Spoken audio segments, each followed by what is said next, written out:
прямом эфире новости Татарстана. Здравствуйте. В студии Даяна Саитова и в начале коротко о главных темах выпуска. Президент сказал, как надо. За сухими цифрами вложенных средств и построенных объектов стоят конкретные люди, семьи. Что в своем послании отметил Рустам Минниханов, выслушал Дмитрий Аринин. Быстрее, больше, сильнее. Побольше эстакад, когда это здорово на самом деле было бы. К 40-му году в Казани поедут метробусы и появятся сотни километров новых магистралей. Что еще известно по генплану, знал Рамиль Шайдуллин. Долги по зарплате за 5 месяцев. Надо покушать. Хорошо, вопрос. Зачем? Вы аванс за июль получили? Получили. Узнал, когда будут деньги, и побывал в погоне за бухгалтером. Салават Мухаммадуллин.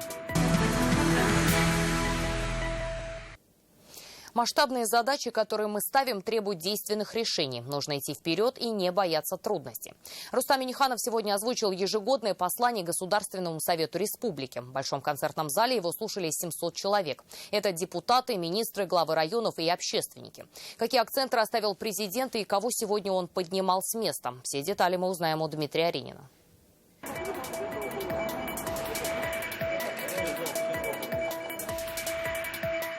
Уважаемые депутаты Государственного Совета Республики Татарстан и приглашенные.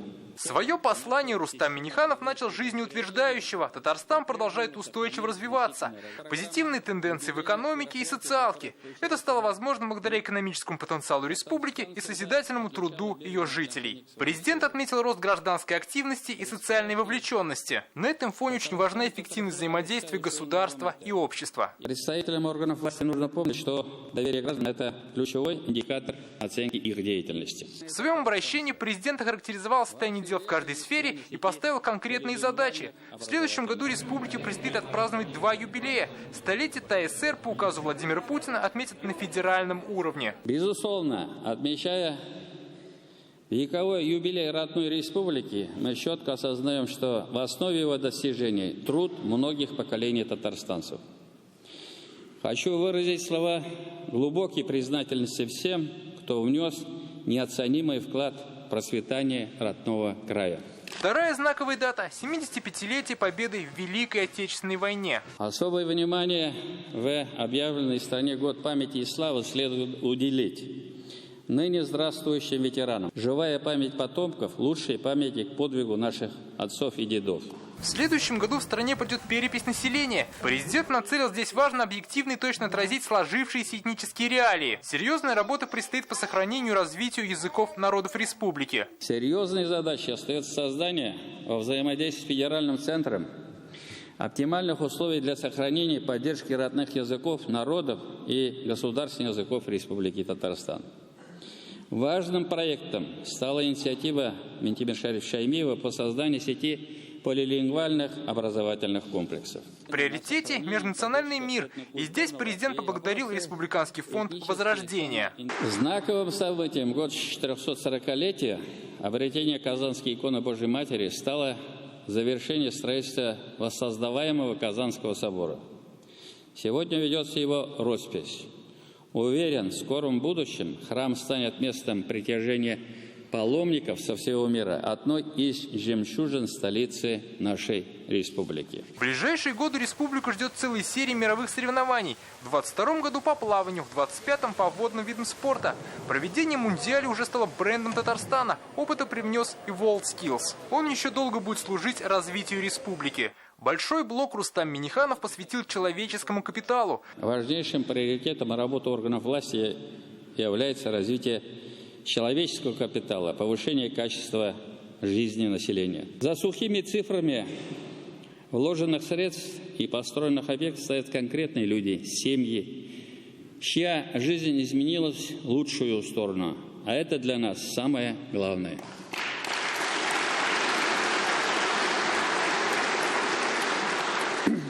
Безусловно, нам предстоит решить еще немало проблем. Мы не останавливаемся на достигнутом. Ремонтируются детские лагеря, благоустраиваются общественные пространства, запущена беспрецедентная программа «Наш двор». В целом нам предстоит еще много работы в рамках республиканских программ и нацпроектов. Наша главная задача, чтобы каждый татарстанец, вне зависимости от места проживания, ощутил положительные изменения. В здравоохранении произойдет переход от модернизации первичного звена ко второму, от ФАПов и поликлиник к стационарам. Важная задача – диспансеризация. Подчеркну, диспансеризация должна быть качественной. Формализм здесь недопустим. Необходимо обеспечить четкое соблюдение единых стандартов. Для образования как минимум две задачи. Первая – ликвидация разрыва между районами. К сожалению, по-прежнему сохраняется значительный разрыв в качестве образования между отдельными территориями и школами. Кроме того, некоторые школы пытаются ограничивать возможность продолжения обучения в 10-11 классах. В реальности это стремление повысить свой рейтинг за счет исключения учащихся с невысокими оценками. Мы должны дать возможность всем желающим получить полное среднее образование. Вторая задача – воспитание. К сожалению, здесь мы не дорабатываем. Особенно в части своевременного выявления детей, находящихся в социально опасном положении и трудной жизненной ситуации. Задача отдельным отраслям и предприятиям экономики, Татнефти – диверсификации бизнеса, Таифу – олефиновый комплекс, КАМАЗу – достойный юбилей, КВЗ и другим заводам – модернизация. Особое внимание – безопасности. Никакие доводы экономического, технического или иного плана не могут быть приняты во внимание, если они противоречат интересам обеспечения безопасности производственного персонала, населения и окружающей среды.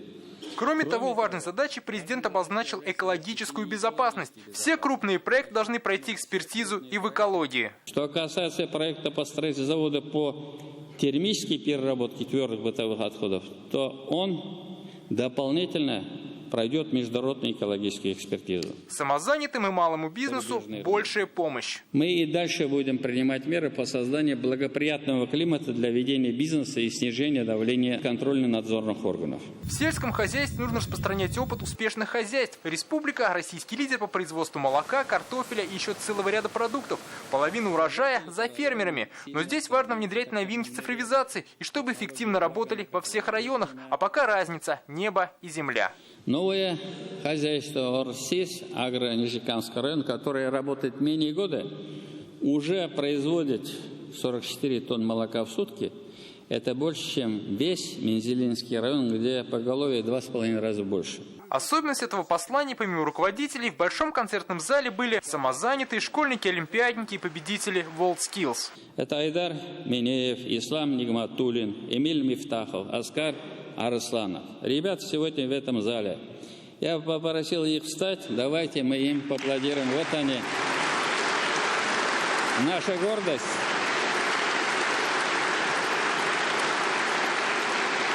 На мировом уровне они доказали свое мастерство. Бигзур Ахмадсызыка. Присаживаемся. Безусловно, ценным является не только сам чемпионат. Мы получили уникальный опыт знания, возможности для дальнейшего развития профессионального образования и подготовки высококвалифицированных рабочих кадров. С такими жителями республика не может плохо работать, поэтому президент завершил на ободряющей ноте. Уверен, у нас все получится, и вместе мы справимся. Ихтибарыгызычин рахмат. Спасибо за внимание. Послание президента длилось около часа, а участники разошлись буквально за считанные минуты. Как отметил президент, перед республикой стоят масштабные задачи. Нужно смело идти вперед и не бояться трудностей.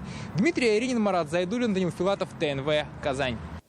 Динамичное, актуальное, с импульсом на будущее. Так о послании сегодня говорили те, кому оно адресовано в первую очередь. Мне было важно услышать и анализ сделанного в прошедшем году, что было сделано президентом. И самое главное, те задачи, которые вытекают на перспективу, на 2020 год. Было ощущение настроенности на позитивные результаты, серьезное продвижение вперед на текущий период, ближайшие годы. Рустам Нургалиевич Минниханов больше половины своего послания говорил о социальных вопросах. Очень важно, что президент республики акцентировал свое внимание на вопросах повышения качества жизни. Важно, что и для города Набережные Челны прозвучало, что будет принято решение о начале строительства крытых футбольных манежей, что очень важно. Тем более сегодня футбольный клуб КамАЗ играет со «Спартаком». С хорошим настроением возвращаюсь к себе в родные Челны. Для нас очень важным было то, что президент обозначил уже на уровне послания реализация программы «Наш двор». Мы нарабатываем этот опыт. Это, с нашей точки зрения, тот беспрецедентный проект по масштабности и по охвату и созданию условий, комфортных условий для каждого жителя нашего города. Что мне очень нравится во время последних сессий с посланием президента, это то, что на сессию приглашаются рядовые жители республики, которые представляют наиболее значимые события уходящего года. Всех нас распирает гордость за те успехи, достижения, которые мы уже имеем, которые озвучил президент, многих похвалил. И сравнительные цифры тоже привел, чтобы стимулировать тех, кто подотстает. Особенно вот в сельском хозяйстве, это действительно такой локомотив нашей экономики и ориентир для других регионов. И приятные были моменты, когда и успешных представителей сельского хозяйства аплодисментами президент поднял, все поаплодировали. Здорово, конечно. Для себя мы в первую очередь взяли это развитие промышленности, дальнейшая модернизация, усовершенствование, снижение воздействия на экологию. Вот эти вопросы для нас важны, и на ближайшие 5 лет мы будем ими заниматься. На приглашение, конечно, я удивился. Послание – это очень грандиозное событие в моей жизни, можно так сказать. Здесь сидят очень серьезные люди, президент и наши депутаты Государственного совета Республики Татарстан. Мне очень понравилось само мероприятие. Услышал те же вопросы, те же проблемы, которые будут решаться в дальнейшем. Первый раз участвовал в таких мероприятиях. Очень волновался. Узнал различные итоги развития Татарстана. Да, конечно, очень доволен. Для меня это что-то новое. Но стараемся дальше развиваться также. Гордость чувствую. И было немножко волнения. Вы знаете, мне больше всего понравилась сама новая форма проведения такого послания, когда на послание пригласили людей, которые достигли чего-то в прошлом году своим трудом, своим умом, своим талантом. Это и победители WorldSkills, это и предприниматели, которые начали в новой форме работать, это и династии, которые работают в сельском хозяйстве. Вы понимаете, это важный посыл. Людям говорят, вот смотрите, есть такие, которые могут в этих условиях развиваться, реализовываться и достигать каких-то результатов. То есть во главе пирамиды человек. Доверительные отношения с Москвой, столетие ТССР и этнические реалии. О чем еще говорил Рустам Минниханов в послании, читайте и в интернет-газете «Реальное время». А видеоверсию послания президента смотрите на нашем канале в 21 час. Сразу после послания президента прошло третье заседание парламента. В нем тоже принял участие Рустам Минниханов. На повестке 22 вопроса. В частности, согласование нового министра сельского хозяйства, сверхдоходы бюджета и спорное рассмотрение федерального закона. Бурную дискуссию вызвал вопрос о реформе сельских поселений. Президент высказал категоричное «нет». О чем речь, знает Анна Городнова. Мы подготовим предложение по законодательному сопровождению всех тех задач, которые вами были поставлены. Фарид Мухаммеджин поблагодарил президента за объемное послание и сразу перешел к рабочим вопросам. Депутатам представили руководителя Татмедиа Айдара Салимгараева и согласовали назначение нового главы Минсельхоза Марата Зябарова. Ему и первые вопросы. Ваша программа... В 2-3 словах, если можно. Что касается поддержки крестьянско-фермерских хозяйств, те гранты, те лимиты, которые сегодня сохранены, в последнее время участие фермеров в программах, они довольно-таки активно принимают участие. По предложению президента Министерство информатизации и связи сегодня преобразовали в Министерство цифрового развития, Госуправления информационных технологий и связи. Для успеха реализации стратегии Республики Татарстан 2030 Необходимо опережающее внедрение цифровых технологий и платформенных решений в реальном секторе экономики. Настоящую дискуссию вызвала реформа о местном самоуправлении. Федеральный закон предлагает ввести новый вид муниципальных образований – муниципальные округа. Нововведение, по сути, ликвидирует сельские поселения. Закон дает возможность ликвидировать все поселения в муниципальных районах. Сегодня по этому пути пошли Пермская область. Мы сейчас все поселения кончим, оставим там районную. А кто будет с этими людьми работать? Район? Что, главы вот здесь сидят, тоже главы? Вообще-то непродуманный документ. Вопрос решили отложить и изучить детально. Это немыслимая для республики конструкция местного самоуправления. Потому что поселковое самоуправление, самое близкое к народу, это то, что в деревне, где люди могут прийти своими ногами и со своими конкретными вопросами. Что касается бюджета, доходная часть увеличилась почти на 13 миллиардов рублей. Их направят на здравоохранение, культуру, поддержку малого и среднего бизнеса. Денег хватит на онкологические больницы, которые в конце года, что-то у нас деньги часто заканчиваются. Деньги предусмотрены в достаточном количестве. Это 4,3 миллиарда рублей.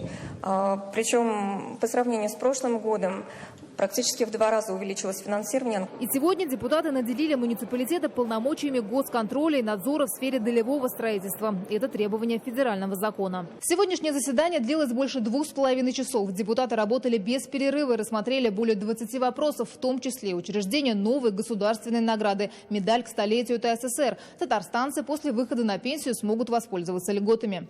Анна Городнова, Данил Филатов, ТНВ, Казань. Наземное метро и Большое Казанское кольцо. Сегодня в столичной мэрии обнародовали новые подробности генплана. Большое внимание уделено дорогам и инфраструктуре. Так, за 20 лет в городе построят как минимум 57 развязок и больше 70 мостов. Как и на чем казанцы будут по ним ездить, расскажет Рамиш Айдолин.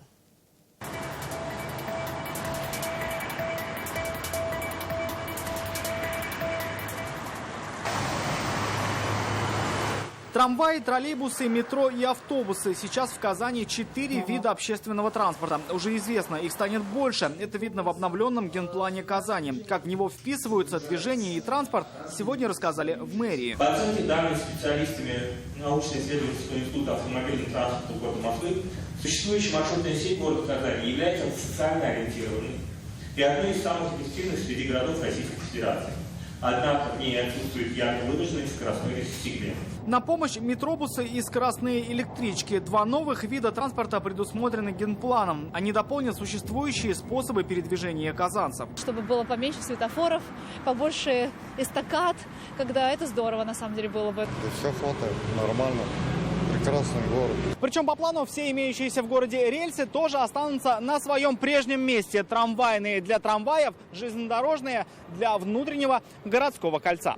Если оно пройдет над городом, то вот под ним продолжит работу метро. Запланированы 26 новых станций. Та самая вторая ветка. Наверное, удобно, если вот именно станция была поближе. А если она далеко, то смысла никакой. Принято решение о том, что ежегодно из республиканского бюджета будет выделяться по 1 миллиарду рублей для того, чтобы в дальнейшем не останавливать метро и продолжать его строительство. Так, общественного транспорта в Казани будет уже 6 видов против 4 сейчас, недавно признанных одними из самых недоступных. Анализ показал, проезд на автобусе в Казани почти как в Москве и Петербурге. Решить проблему должен генплан. Это полицентрическое развитие города, позволяет людям находить места приложения труда, работать ближе к своему дому. Фронт всех работ расписан в плане строительства 356 километров магистралей, десятков мостов и 57 развязок. Они появятся до 2040 года. Рамиль Шайдулин, Адельмин Дубаев, ТНВ, Казань.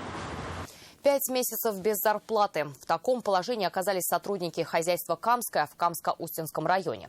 Правда, еще в июне фирма, где они работали, называлась «Тиньковская». За 3 месяца долги достигли 10 миллионов рублей. Не помог и приход нового руководства, говорят работники. Теперь дело в Следственном комитете. Салават Мухаммадуллин разбирался на месте.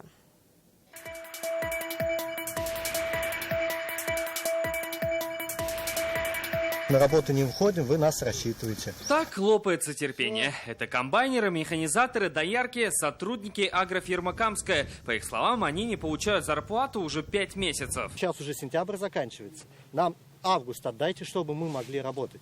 Они вот нам говорят, то, что вы же работали типа бесплатно, вы ничего не возмущались. Все началось весной. Тогда они работали в хозяйстве Тиньковское. С апреля 3 месяца им не платили зарплату. Тогда сотрудники написали заявление в прокуратуру. В итоге на директора агрофирмы Тиньковская завели уголовное дело. Сумма долга сейчас больше 10 миллионов рублей. В июле хозяйство поменяло юрлицо, говорят работники. Теперь это агрофирма Камская, но и тут пошли задержки. 2 месяц опять ничего не получаем. Терпения уже никакого нет. Ходим только из-за того, что жалко скотину. Июль, август и сентябрь. Ну, уже тоже больше 150 тысяч, потому что я на комбайне, на кормоуборочной технике работаю.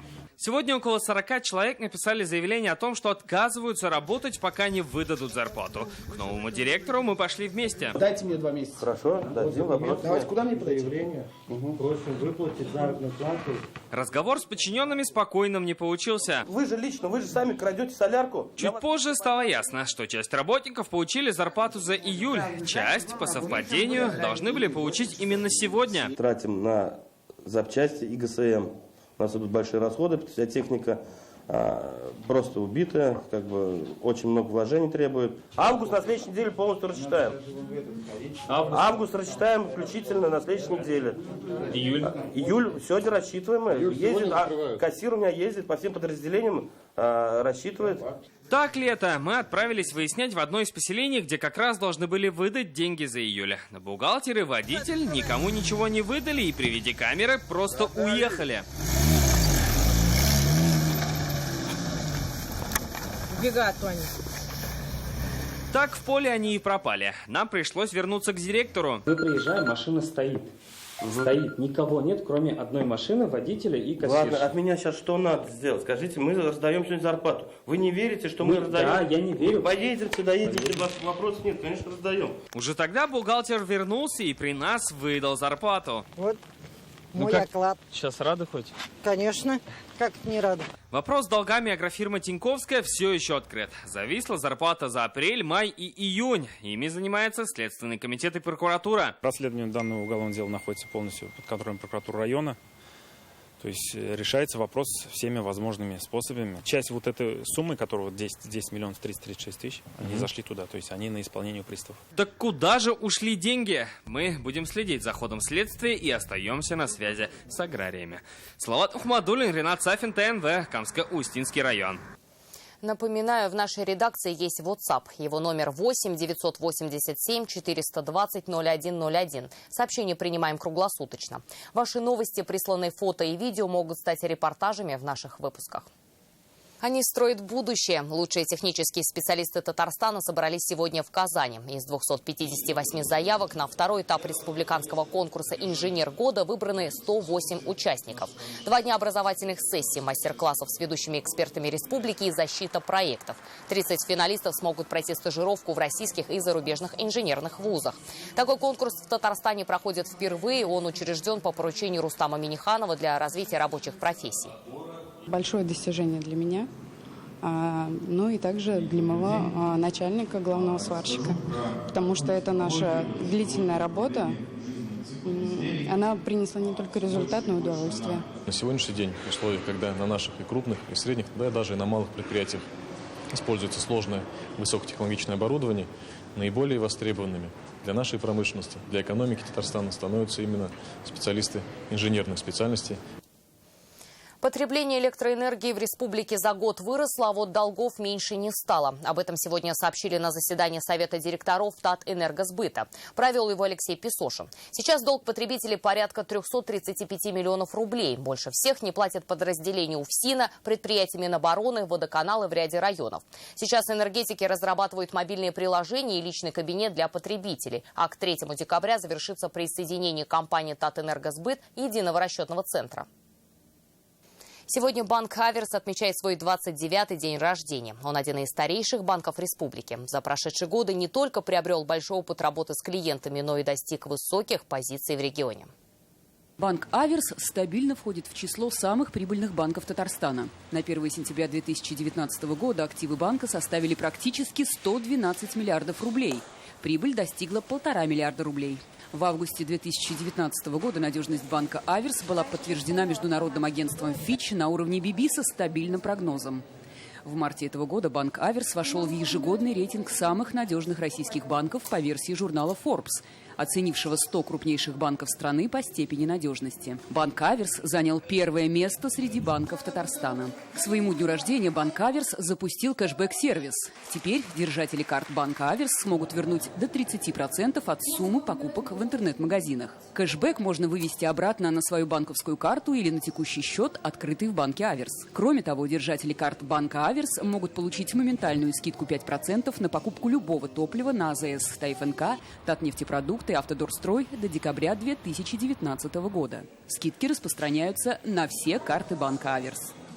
Накормят, уберутся и поговорят по душам. В Татарстане стартовал пилотный проект по долговременному уходу за пожилыми и инвалидами. Пока его реализуют в 7 районах и городах республики. Кому эту услугу оказывают бесплатно, узнавала Вероника Гайнудинова. Гузалия Батреддинова спешит к своим подопечным. У нее 6 уход за каждым по графику. Сегодня соцработник у 94-летней Майсары Тимиргалиевой. Рабочий день начинается с того, что я бабушку умываю и кормлю. Так сама смотрю бабушку, сколько лет уже. Вот когда мне надо будет по своим делам ходить, мне соцработники приходят. А и так к Владимиру Бадьярову пришла Марина Масеева. Она вот уже 14 лет как соцработник, ее подопечный живет один и самостоятельно передвигается. В магазины хожу, убираюсь, ЖКХ платим. Очень доволен работой этих девчат. Они поддерживают жизненный уровень. Только в Высокогорском районе нуждающихся в посторонней помощи пожилых и инвалидов 269. За ними ухаживают 51 соцработник. За уход сейчас частично оплачивает государство по проекту «Старшее поколение». Нацпроекта «Демография». Бесплатно получают те люди, у кого средний душевой доход в месяц меньше от 1,5 ПМ. Это на сегодняшний день около 10 500. Также бесплатно получает труженик тыла и участник войны. Для родственников, которые ухаживают за пожилыми, бесплатно проводят курсы. На курсах все знания сразу применяют и на практике. Для этого здесь есть все необходимое оборудование, которое в дальнейшем рекомендуют родственникам для ухода за пожилыми и инвалидами. Кроме этого, здесь работает и прокат. Сейчас этот проект реализуют в Челнах и еще 6 районах республики. Вероника Гайнудинова, Игорь Романов, ТНВ. Высокая гора. Сегодня в Казани презентовали виртуальный филиал Русского музея. Теперь учителя, библиотекари, экскурсоводы смогут в буквальном смысле слова украсить свою речь бесценными оцифрованными экспонатами. В столице впервые проходит семинар Русского музея. Участвует больше 100 сотрудников учреждений культуры и образования Татарстана. Цель семинара – обогатить их работу ресурсами Русского музея. Проиллюстрировать тот или иной процесс, показать творчество художников, которое мы в силу обстоятельств не можем увидеть здесь, в Казани, который находится в Санкт-Петербурге. Поэтому знание, где получить такую информацию и как ее можно применить, очень важно сегодня. Поэтому мы надеемся, что коллеги уйдут с семинара обогащенные. Картины, передающие тепло. Сегодня в Казани открылась необычная выставка работ, выполненных из войлока. Полотна из мягкого и уютного материала создает башкирский художник Талгат Масалимов. Уникальную технику живописи оценил и Рамиль Галиуллин.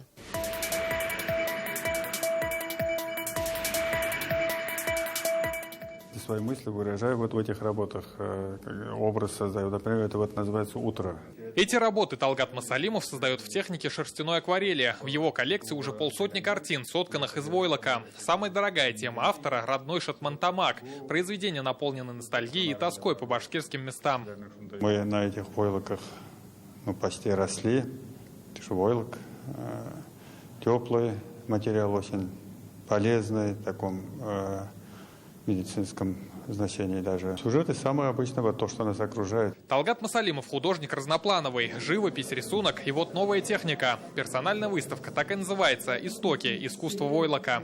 Всего на выставке представлено около 30 работ. За каждым полотном история, а на ней эпизоды из жизни, людей и природы. Например, тут автор изобразил рождение человека, а здесь показал космос.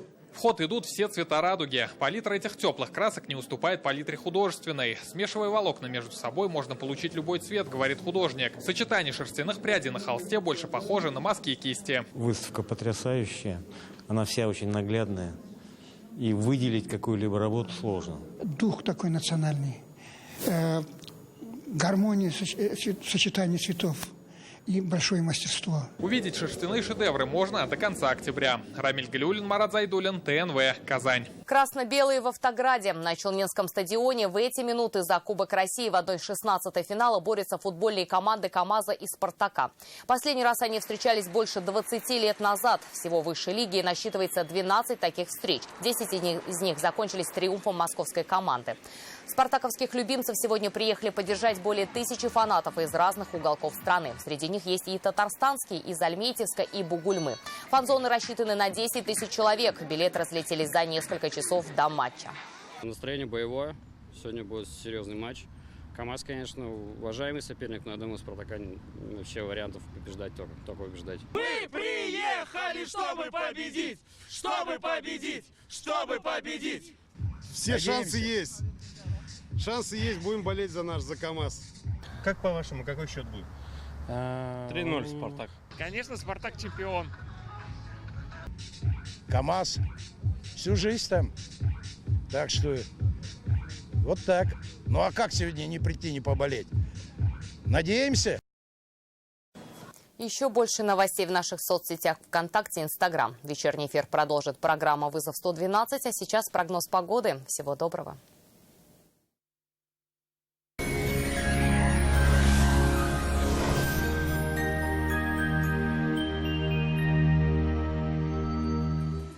Здравствуйте! О погоде на 26 сентября через несколько секунд. Давно мечтаете о новой кухне? Хотите качественно, в срок, да еще и со скидкой 20%? Тогда звоните в Данил Мастер 2-167-166 или загляните на сайт danil-master.rf. По данным сервиса Яндекс.Погода, на юго-востоке в Бугульме, Бавлы, Азнакаево переменная облачность, днем небольшой снег и до 7 тепла. На северо-востоке, Нижнекамске, Набережных Челнах и Елабуге синоптики обещают местами снег и 7 градусов выше нуля. На севере Татарстана, Менделеевске, Агрызе, Менделинске пасмурно, сыро и прохладно. На северо-западе столбики термометров покажут +6, без осадков не обойдется. На юго-западе, в Болгаре, в Буинске, Дрожжаном облачная погода с прояснениями, +9, вероятность осадков небольшая. В центральных районах, в Чистополе, в Альметьевске, Мамадыше пасмурно, пройдут небольшие дожди, местами мокрый снег и 6 градусов выше нуля. В ночные и утренние часы на дорогах местами гололедица, будьте предельно осторожны. Федеральная сеть медицинских центров «Доктор Ост», лечение самых сложных заболеваний позвоночника и суставов без боли и хирургического вмешательства. За 10 лет в 10 городах России врачами клиники отменено более 10 000 операций. Пациентов с жалобами на боль в спине часто направляют к хирургу. Мне уже удаляли грыжу позвоночника, и снова все повторяется. Направляют на операцию. Что делать? В медцентре «Доктор Ост» уникальный робот помогает вернуть искривленный позвоночник в норму.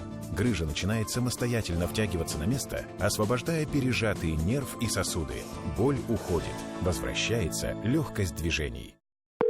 Здравствуйте. Вы позвонили в банк Нейва. Ваш звонок очень важен для нас. Но важнее то, что мы ценим живое общение со своими клиентами. А по нашим картам честный кэшбэк с понятными условиями и выплаты живыми деньгами. А еще у нас очень хорошие курсы обмена валюты. Заходите, будем рады. Банк Нейва. Люди навстречу людям.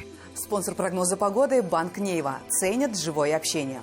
Люди навстречу людям. Оформи дебетовую карту и получай честный кэшбэк с понятными условиями и выплатой живыми деньгами до 5%.